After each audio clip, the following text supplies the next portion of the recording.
प्रस्तुत है कार्यक्रम किसान की बात।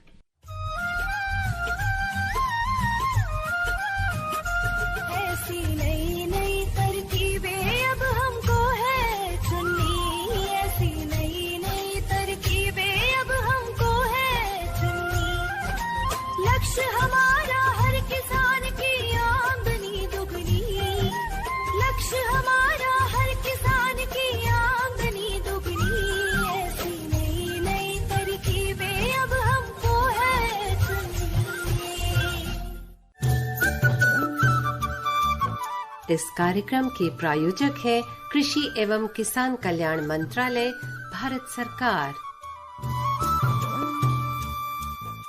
प्रधानमंत्री किसान मान धन योजना। मिलेगा पेंशन का सहारा, कृषक ना होगा बेसहारा। जुड़ेगा खुशियों से नाता, कटेगा सुख से बुढ़ापा। सुरक्षित होगा अन्नदाता, सुरक्षित होगा अन्नदाता। प्रधानमंत्री किसान मान धन योजना से लघु सीमांत किसानों का भविष्य होगा सुरक्षित और 60 वर्ष की आयु से 3,000 रूपए मासिक पेंशन होगी सुनिश्चित। 55 रूपए से 200 रूपए की मासिक किश्त देकर प्रवेश कर सकते हैं। 18 से 40 वर्ष तक के किसान इस अंशदायक योजना में सरकार देगी बराबर का योगदान। सभी किसान भाई बहन इस योजना के लाभ के लिए जन सेवा केंद्र में जाएं और अपना निःशुल्क नामांकन कराएं। प्रधानमंत्री किसान मान धन योजना, अन्नदाता के परिश्रम को संबद्ध, पेंशन से सुरक्षित उनका कर। कृषि एवं किसान कल्याण मंत्रालय, भारत सरकार द्वारा जनहित में जारी। AIR FM गोल्ड 100.1 मेगाहर्ट्ज पर अपने किसान भाइयों के लिए एक बार फिर से उपस्थित हैं हम उनकी सेवा में अपने खास कार्यक्रम किसान की बात के साथ। ये एक ऐसा कार्यक्रम है जिससे कई किसान जुड़े हैं और इस कार्यक्रम से लाभ भी ले रहे हैं, क्योंकि किसानी एक ऐसा क्षेत्र है जहां हर क्षेत्र में कुछ न कुछ परिवर्तन होता रहता है। ऐसे में जरूरी है कि हमारे किसान भाई उस क्षेत्र में जो भी परिवर्तन हो रहा है उसका समुचित ज्ञान उनको मिले और उससे जुड़ी चुनौतियां को वो आराम से और कई अच्छे तरीके से इससे निपट पाएं, इसके लिए उनकी समस्याओं का निदान होता रहे और इसी उद्देश्य के साथ ये कार्यक्रम चल रहा है। तो आज के इस कार्यक्रम में स्वागत करती हूँ मैं रजनी और मेरे साथ दे रहे हैं मेरे सहयोगी विनोद कुमार। और स्वागत करती हूँ आप सभी का। नमस्कार। नमस्कार।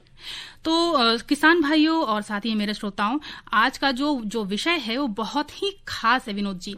वो इसलिए क्योंकि आज हम ऐसे फल की बात करने जा रहे हैं जिसमें है स्वाद भी और स्वास्थ्य भी। खास करके ये मैं इसलिए कहना चाहूंगी कि कोरोना महामारी के दौरान एक फल था जिसका जो प्राइस था वो तो हाई हुआ ही मार्केट में, उसकी खपत बहुत बढ़ गई। उम्मीद कर रही हूँ कि आप समझ पा रहे होंगे मैं किस फल की बात कर रही हूँ विनोद जी। बिल्कुल रजनी जी, आपने बहुत ही घुमा फिरा के और जहां तक आप लेके आए ना, तो मैं बता देता हूँ अपने श्रोताओं को, हम जो बात कर रहे हैं वो नींबू की बात कर रहे हैं। नींबू वर्गीय जितने भी हमारे पास पौधे हैं जी उनकी हम बात कर रहे हैं। तो विनोद जी, नींबू वर्गीय जो फल होते हैं वो ऐसे फल हैं जिसकी मतलब जितनी भी हम गुणगान करें वो कम ही है, क्योंकि इसके किसानों को आर्थिक लाभ तो हद से ज्यादा है ही और स्वास्थ्य के दृष्टि से देखें तो आम नागरिकों को भी और आम जनता को भी इसके कई लाभ मिलते हैं। तो आज हम इसी विषय पर बात करेंगे और जानेंगे कि आज के जो विषय है उस पर कैसे हम आपकी समस्याओं का समाधान करें। उसके लिए हमारे स्टूडियो में एक्सपर्ट भी मौजूद हैं। तो पहले विषय से अवगत करा दें अपने श्रोताओं को विनोद जी। तो आज का हमारा विषय है नींबू वर्गीय बगीचों की देखभाल और उसमें समसामयिक कार्य। और इस विषय से जुड़े जो हमारे एक्सपर्ट आज हमारे स्टूडियो में मौजूद हैं वो हैं डॉक्टर AK दुबे। स्वागत है डॉक्टर साहब आपका। और ये है प्रधान वैज्ञानिक फल विज्ञान संभाग, भारतीय कृषि अनुसंधान संस्थान, पूसा, नई दिल्ली में। तो विनोद जी, साथ ही हमारे श्रोताओं को आप इस विषय से जुड़ी समस्याओं का समाधान पाने के लिए जो उपाय हम लोगों ने कर रखा है, फोन नंबर वो बता दीजिए ताकि वो हमसे आसानी से जुड़ सके और अपनी समस्याओं का निदान पा सकें। फोन नंबर है हमारा 23421608 और जो हमारे दिल्ली से बाहर के श्रोता हैं वो इससे आगे 011 डायल करना ना भूलें। नंबर एक बार फिर बता देते हैं 23421608। एक बार फिर से आप दोनों लोगों का स्वागत करती हूँ, डॉक्टर साहब आपका और विनोद जी आपका। तो कार्यक्रम की शुरुआत करते हैं विनोद जी। बिल्कुल। तो डॉक्टर साहब देखो, सबसे पहले तो हम यही जानना चाहेंगे कि इस टाइम अभी का जो समय चल रहा है, जो समसामयिक कार्य हैं वो अभी कौन से हैं जो हमें नींबू वर्गीय बागों में करने हैं? देखिए, ऐसा है कि जो किसान भाई नया बाग लगाना चाहते हैं उनके लिए बहुत ही उचित समय है, वो इस समय नया बाग लगा सकते हैं। नया बाग लगाने के लिए किसान भाइयों को जो जरूरत होती है वो होती है, पहला तो ये कि वो किस्म का चयन करें। वो खट्टे फल लगाना चाहते हैं तो उसकी किस्म का चयन करें, और मीठे फल लगाना चाहते हैं तो उसका मैं अभी बता दूंगा इस प्रोग्राम में। और उसके बाद जो प्रमाणिक नर्सरी है, इधर उधर से फल पौधे ना कलेक्ट करके लगाएं, क्योंकि बाद में 3 साल बाद जब फल आएगा तो पता चलेगा जो किसान भाइयों ने किस्म लगाई है वो किस्म नहीं है, क्योंकि सारी किस्म किसान भाई नहीं पहचान सकते हैं। तो आप हमेशा किसान भाइयों से मैं अनुरोध करूंगा कि वो जो पौधे लें वो प्रमाणिक नर्सरी से लें। अब आती बात कि रोपड़ कैसे करें, मैं एक करके समझाता हूँ। जैसे रोपड़ कैसे करें, तो रोपड़ के लिए सबसे बड़ी जरूरत चीज होती है कि गड्ढा बनाया जाए।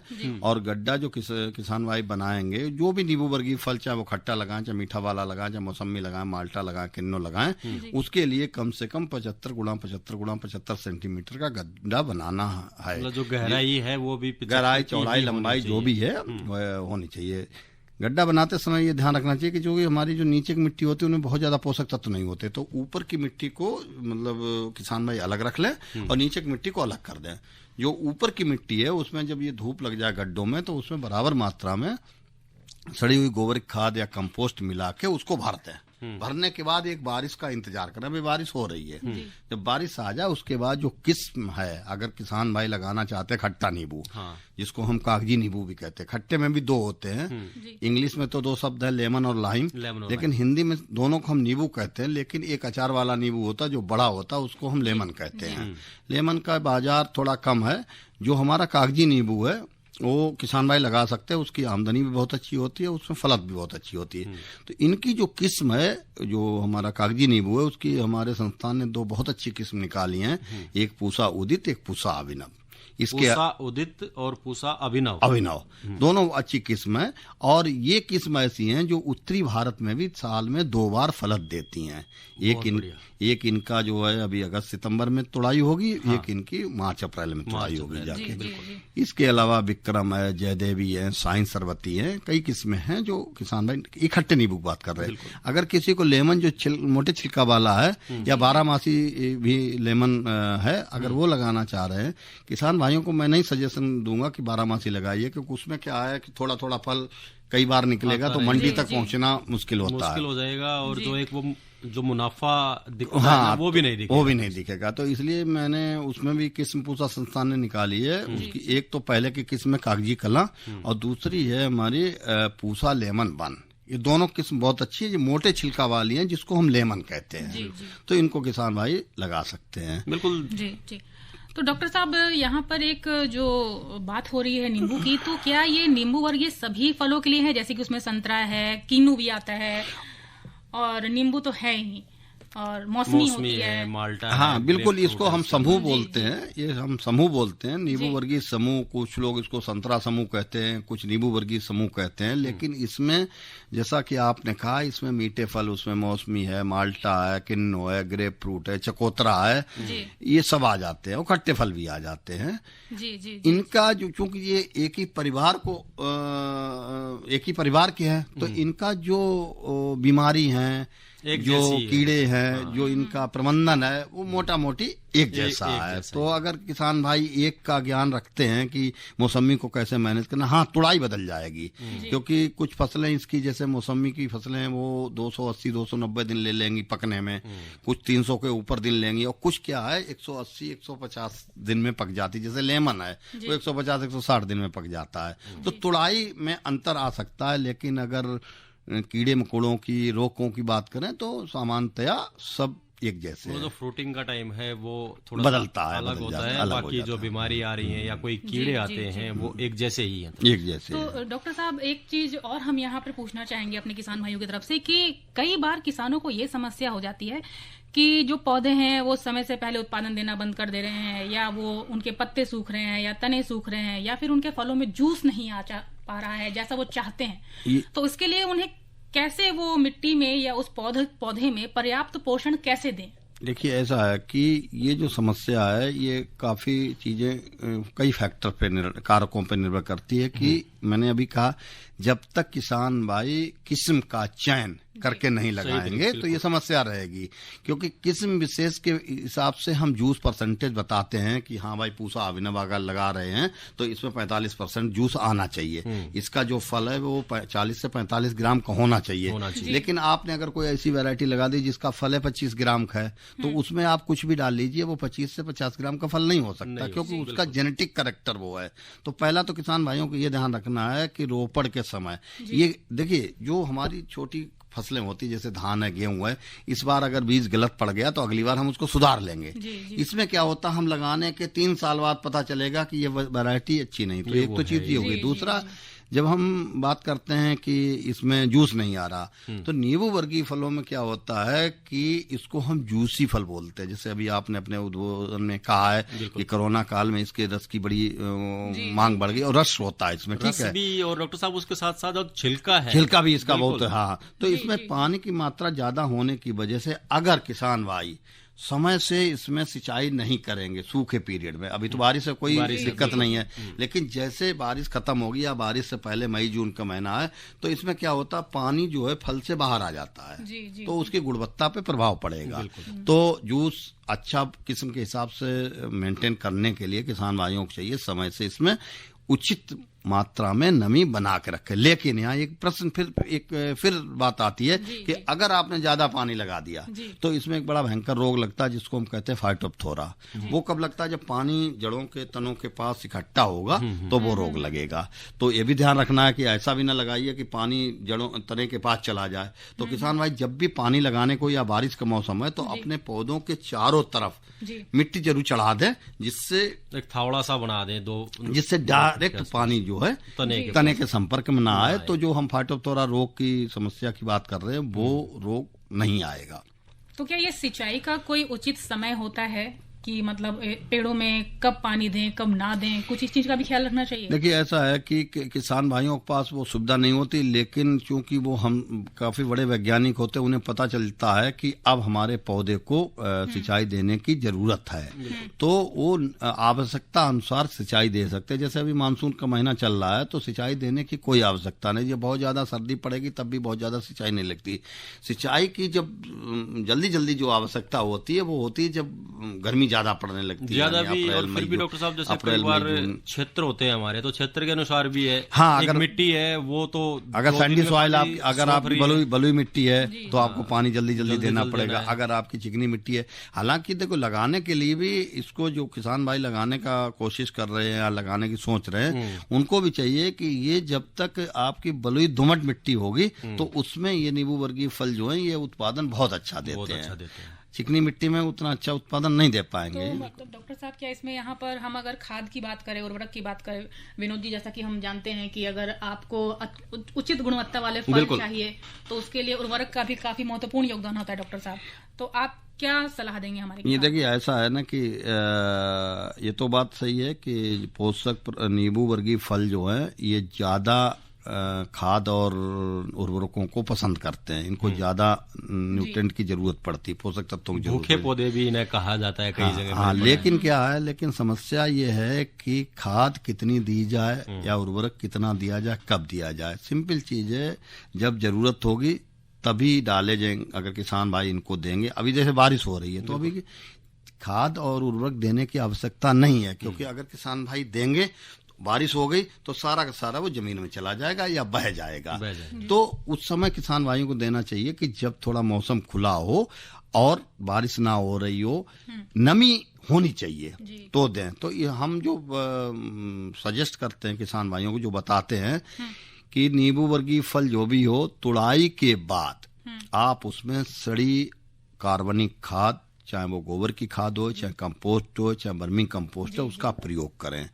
अगर हम दूसरी भाषा में कहें तो दिसंबर और जनवरी, ये 2 महीने, चूंकि ये समसामयिक कार्य है तो हम इसका चूंकि क्वेश्चन है इस पे दे देते हैं, तो वो दिसंबर और जनवरी में कार्बनिक खादों का प्रयोग करते हैं। मतलब जिस खाद में कार्बन की मात्रा ज्यादा हो वो खाद जो घर में मिल जाती है, आपके गाय है जानवर है जो भी है उनकी जो होता है गोबर की मूत्र की वो करते हैं। अब आते हैं रासायनिक खाद पे। तो चूंकि हम लोग अभी बहुत ज्यादा फोकस कर रहे हैं कार्बनिक खाद के उत्पादन पे, उससे फल की गुणवत्ता भी सुधरेगी। तो हम किसान भाइयों को ये चाहिए कि ज्यादा से ज्यादा पोषक तत्वों की पूर्ति कार्बनिक खादों से करें। अगर नहीं फिर भी आपके पौधों में गुणवत्ता नहीं सुधर रही है तो आप पहला जो डालेंगे रासायनिक खाद का वो डालेंगे फल छोटे छोटे बनने के बाद। जब फरवरी मार्च में जब फल बन जाएंगे तब आप रासायनिक खाद का प्रयोग करेंगे। और दूसरी बार जब डालेंगे जब आपके फल थोड़ा बड़े हो जाएंगे और बारिश थोड़ी कम हो जाएगी तब आप प्रयोग कर सकते हैं। ये बात हम बता रहे मीठे फलों में जो 300 दिन लगभग पकने में लेते हैं, जिसमें 9 महीना 10 महीना 11 महीना तक लगते हैं। लेकिन जब हम बात करेंगे खट्टे नींबू की तो उसमें हम ये फरवरी मार्च में और मई जून में हम खाद का प्रयोग उर्वरकों का प्रयोग कर देंगे जिससे फलों की गुणवत्ता उसमें बनी रहे। तो इस तरीके से हम जो है तालमेल सा बना के रखेंगे। हाँ, और स्प्लिट करते हैं, उसको भागों में बांट लेते हैं क्योंकि एक बार अगर हम दे देंगे और नियमता जो कमर्शियल पौधे हैं, जो कमर्शियल आय जिन्होंने प्राप्त कर ली, व्यावसायिक आय जिन्होंने प्राप्त कर ली कि जिसमें आपके जितना फल चाहिए उतने आ रहे हैं, तो उनके लिए किसान भाइयों को चाहिए एक वर्ष में 600 gram nitrogen, 600 gram nitrogen, 400 gram phosphorus और 600 ग्राम पोटास पूरे वर्ष में प्रति पौधा का प्रयोग करें। इसमें कार्बनिक खाद द्वारा दी गई नाइट्रोजन, फास्फोरस, पोटास की मात्रा भी शामिल है। देते समय किसान भाई ये ध्यान रखें जब भी उर्वरकों का प्रयोग करें या खाद का प्रयोग करें तो जो मुख्य तना है उससे 25 से 30 सेंटीमीटर छोड़ दें। उसके बाद जितना फैलाव है ऊपर छतरी देख लें वहां तक पूरा फैला के। और देखिए नींबू वर्गीय फल जो होते हैं इनकी जड़ें बहुत ऊपर होती हैं, तो मिक्स करते समय किसान भाइयों को ध्यान देना पड़ेगा कि बहुत हल्की खुदाई से मिक्स करें, अदरवाइज क्या होगा कि वो इनकी जड़ें कट जाएंगी। तो जो हमने अभी एक रोग बताया फाइटोप्थोरा, उसका फैलने की संभावना बढ़ती रहती है, वो इसमें जल्दी फैल जाएगा। बिल्कुल। और कार्यक्रम में विनोद जी और डॉक्टर साहब वक्त हो गया है अंतराल का, तो आइए लेते हैं अंतराल। अरे क्या कर रहा है? इधर इधर इधर हम बोल रहे हैं तेरे बीजू का। उतला बोल रहा है? पक्षियों से तो हम खेत को बचा लेते हैं पर इन घातक रसायनों से कैसे बचाएं? मतलब? देख बेटा, तू जो ये अंधाधुंध रसायन मिलाता है ना, मिट्टी की सेहत बिगड़ने लगी है और जब माटी ही कमजोर पड़ जाएगी तो उपज कैसे सेहतमंद होगी? अरे पहले ऐसा नहीं था, पूछना अपने बड़े बुजुर्गों से कैसे फसल लहलहाती थी, शुद्धता झलकती थी। हाँ, माटी भी तंदुरुस्त और लोग भी। अब पहली वाली बात कहाँ, पर अब तो सभी डाले हैं। सब नहीं, आज भी लाखों जागरूक किसान परंपरागत विधि से फसल उगा रहे हैं, खर्चा कम और उपज की कीमत भी बेहतर पा रहे हैं। सच है? रे बेटे, एक्सपीरियंस से बता रहे हैं, धूप में बाल सफेद नहीं किए हैं। हाँ। ठीक है भाई, मैं भी आज से जैविक खेती शुरू करूंगा। माटी से प्रेम की परंपरा है, परंपरागत खेती।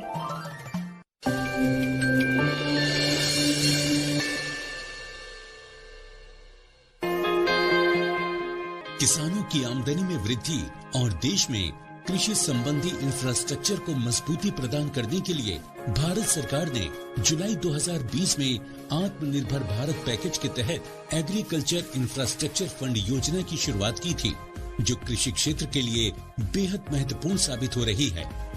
एग्री इंफ्रा फंड योजना के माध्यम से केंद्र सरकार किसानों को फसलोपरांत बुनियादी ढांचे और सामुदायिक कृषि संपत्तियों के विकास के लिए आर्थिक सहायता प्रदान कर रही है। योजना के तहत वर्ष 2025-26 तक 1 लाख करोड़ रुपए के लोन दिए जाएंगे। 2 करोड़ रुपए तक के ऋण पर 3% ब्याज सब्सिडी और क्रेडिट गारंटी सहायता प्रदान की गई है।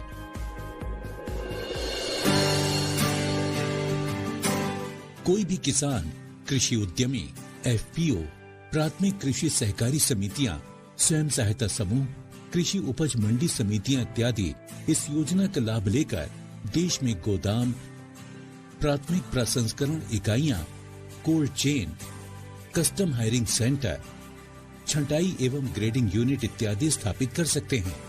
साथ ही कृषि संबंधित आधुनिक तकनीकों के विकास जैसे कि drone, remote sensing, blockchain, IoT इत्यादि के लिए भी योजना के तहत लाभ लिया जा सकता है। लोन लेने की प्रक्रिया बेहद सरल है। ऑनलाइन पोर्टल agriinfra.dac.gov.in पर लॉगिन करके आवेदन किया जा सकता है। सभी आवेदनों का तुरंत निस्तारण किया जा रहा है। तेलंगाना के बालारेड्डी विश्वाराम के स्टार्टअप द्वारा लगाए गए विभिन्न राज्यों में 25 प्रोजेक्ट्स को मात्र 1 दिन के अंदर ही स्वीकृति मिल गई। ये किसानों से कृषि उपज की प्रोसेसिंग कराकर सामान को सीधा बाजार में बेच रहे हैं, जिससे बड़ी संख्या में किसान लाभान्वित हो रहे हैं। 10 स्टेट्स में हम डिस्पैच सेंटर्स को लगा रहे हैं। उसका प्रोजेक्ट कास्ट एक डिस्पैच सेंटर के लिए 5.9 करोड़ है। इसमें हम एग्री इंफ्रास्ट्रक्चर फंड का स्कीम में अप्लाई किया और तुरंत उसका सारा 25 लोकेशंस का अप्रूवल मिल गया। हिमाचल प्रदेश की ढींगी देवी ने योजना की मदद से ग्रेडिंग और पैकेजिंग यूनिट स्थापित किया है, जिससे गांव के अन्य किसानों को भी लाभ हुआ है। हनुमानगढ़ की गोलूवाला निवादान ग्राम सेवा सहकारी समिति ने योजना का लाभ लेकर बूम स्प्रेयर खरीदा है। इससे लगभग 1 दिन के अंदर ये 125 बीघा स्प्रे करता है और इससे समिति को 6,500 रुपये प्रतिदिन आमदन हो रही है और इससे हमारा पैक्स परिवार पूर्णतः गवर्नमेंट का तहे दिल से शुक्रिया अदा करता है। इसी तरह देश भर में हजारों स्वीकृत प्रोजेक्ट के शुरू हो जाने से कृषि क्षेत्र में क्रांति आ रही है। योजना के तहत बनाए गए फार्म गेट इंफ्रास्ट्रक्चर से अधिक निवेश के द्वार खुल रहे हैं, कृषि का आधुनिकीकरण हो रहा है, रोजगार के नए मौके खुल रहे हैं और एग्री सप्लाई चेन में किसानों की भागीदारी बढ़ रही है। तो आप भी इस योजना का लाभ लेकर अपने और देश के विकास में भागीदार बन सकते हैं। स्वागत है आप सभी का एक बार फिर से कार्यक्रम किसान की बात में। और विनोद जी कार्यक्रम को आगे बढ़ाते हैं और अब हम अगला सवाल अपने डॉक्टर जो हमारे एक्सपर्ट बैठे हैं बिल्कुल पूछना चाहेंगे। लेकिन रजनी जी एक बार उससे पहले श्रोताओं को जो हमारा फोन नंबर है एक बार फिर बता देते हैं। तो वो है 23421 और जो दिल्ली से बाहर के श्रोता हैं वो दिल्ली का कोड 011 डायल करना ना भूलें। और आज का विषय आप जान ही रहे हैं, आज का विषय है नींबू वर्गीय फलों की जो देखभाल कैसे करें और आज के टाइम में क्या समसामयिक कार्य हम उसमें कर सकते हैं। बिल्कुल। तो डॉक्टर साहब देखो बात हुई इसमें, और अभी जो किसान भाई हैं उनके लिए थोड़ा सा ये बताएं, इस अभी जो समय चल रहा है कौन कौन से रोग उसमें आ सकते हैं और कौन कौन से कीड़े हैं और उनसे हम कैसे बचाव करें। बिल्कुल, चूंकि इस समय आर्द्रता भी बहुत ज्यादा है और पानी का जलभराव की भी समस्या इस समय आ सकती है, तो इस समय रोग ज्यादा से ज्यादा लगने की संभावना है। तो जो रोग बहुत ज्यादा किसान भाइयों को इस समय ध्यान देने की आवश्यकता है एक तो है नींबू का नासू जिसको कैंकर बोलते हैं, सिट्रस कैंकर, और दूसरा है फाइटोप्थोरा जिसको हम सड़न बोलते हैं, फफूंद की सड़न। तो अगर कैंकर की बात करें तो कैंकर जो लगता है वो केवल जो खट्टी किस्म एक है जिसको हम कागजी नींबू कहते हैं, जो छोटा वाला फल होता खट्टा होता उस पे लगता है, और दूसरा ग्रेप फ्रूट एक वैरायटी है जो मीठी होती है उस पे लगता है। तो ये 2 किस्म में ही केवल कैंकर लगता है। तो कैंकर की रोकथाम करने के लिए इसमें होता क्या है कि ये क्वालिटी को नहीं खराब करता है, ये बाहर का जो चीज दिखाई देती है उसको खराब कर देता है, जैसे छिलका को खराब कर देगा, पत्ती को खराब कर देगा। तो बाजार में जो किसान भाइयों फल ले जाएंगे उसकी जो वैल्यू है वो कम हो जाएगी, गुणवत्ता नहीं रहेगी और पैसा भी कम मिलेगा उनको। तो ध्यान देने की आवश्यकता है। तो इसकी रोकथाम के लिए किसान भाइयों को चाहिए कि एक जो दवा आती है स्ट्रेप्टोसाइक्लिन, उसका 100 मिलीग्राम प्रति लीटर का घोल बनाए, उसके साथ 1 ग्राम प्रति लीटर कॉपर ऑक्सीक्लोराइड क्लोराइड, इनको मिक्स करके अगर 2-3 छिड़काव किसान भाई कर देंगे तो ये रोग की रोकथाम की जा सकती है। क्योंकि ये रोग ज्यादातर बारिश के समय आता है। एक किसान भाइयों के यहाँ पे मैं वो सबके लिए है वो बताना चाहूंगा कि तुड़ाई के छिड़काव के कम से कम 20 से 25 दिन बाद फलों की तुड़ाई करें, जिससे जो भी उपभोक्ता है उसको आप एक बहुत अच्छे फल दें जिससे उसके स्वास्थ्य पे प्रतिकूल प्रभाव ना पड़े। तो एक तो ध्यान ये रखें कि जब भी किसान है किसी में भी, ये केवल ये नहीं नींबू वर्गीय की बात है, किसी में भी अगर छिड़काव करें तो एक निश्चित अवधि के बाद ही तुड़ाई करें।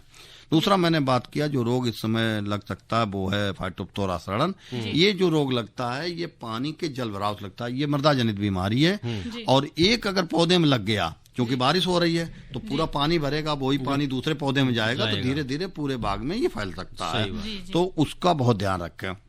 तो उसके लिए मैं थोड़ा ये बता दूं, किसान भाइयों को चाहिए जो आगे से कर सकते हैं कि ये रोग ना फैले, इसके लिए किसान भाइयों को बारिश से पहले और बारिश के बाद में, यानी कि जून महीने में और उधर अक्टूबर में एक आता है बोडो पेस्ट हम बोलते हैं, बोडो पेस्ट। वो किसान भाई अपने आराम से घर पे बना सकते हैं, जिसमें नीला थोथा होता है जिसको हम तूतिया या कॉपर सल्फेट भी कहते हैं। चूना की जरूरत पड़ती है, पानी की जरूरत पड़ती है।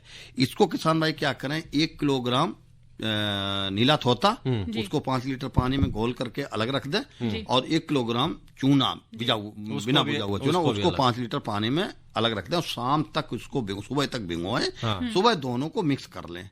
और बारिश आने के पहले यानी जून में और अक्टूबर में बारिश जाने के बाद पौधों की पुताई कर दें, कम से कम 3 फीट तक तने की, और इस तरीके से पुताई करें वो थोड़ा थोड़ा गिरता रहे तो ये फैलेगा नहीं ये हमारी। तो ये तो हो गया बचाव। अब अगर लग गया तो किसान भाई कैसे पहचानेंगे, तो इसमें क्या होता है, एक तो पत्तियां ऊपर से पीली पड़ेंगी, वो गिरना शुरू हो जाएंगी, डंठल बचेगा केवल, तो लगेगा ये डिक्लाइन जैसा पौधा हो गया। दूसरा क्या होता है कि इसकी जो है त्वचा होती है जो तने की वो फटने लगती है, उससे पहचान लें। तीसरा क्या होता है, गोंद निकलने लगता है। अगर किसी पौधे में गोंद निकल रहा है तो समझ लें ये फाइटोप्थोरा सड़न के लक्षण हैं। ये समस्या आ जाए तो एक दवा आती है जिसको हम लोग बोलते हैं रिडोमिल गोल्ड। रिडोमिल गोल्ड, हाँ, उसका प्रयोग किसान भाई कर सकते। 2.5 ग्राम प्रति लीटर का घोल बना के और थाला बना के पानी को भरें, 2.5 ग्राम प्रति लीटर के हिसाब से। 2.5 ग्राम प्रति लीटर के हिसाब से तो इसका सांद्रता हो गई। उसके अलावा कम से कम एक पौधों में अगर व्यावसायिक है तो उसको आप पूरे को 10 से 15 लीटर पानी डाल के उसको भिगोएं, नीचे जड़ों में जाए, जिससे ये नियंत्रित हो सकता है। तो विनोद जी, ये थी आज के विषय पे संपूर्ण जानकारी हमारे श्रोताओं के लिए। डॉक्टर साहब आपका बहुत बहुत धन्यवाद इतनी अच्छी जानकारी हमारे किसान भाइयों को देने के लिए। और अब वक्त हो गया अपने श्रोताओं को अलविदा कहने का, तो आइए हम उनको अलविदा कह दें। कल के कार्यक्रम में आपसे फिर हम किसी नए विषय के साथ आपके समक्ष होंगे। तब तक के लिए हमें दीजिए इजाजत। धन्यवाद। इस कार्यक्रम के प्रायोजक थे कृषि एवं किसान कल्याण मंत्रालय, भारत सरकार।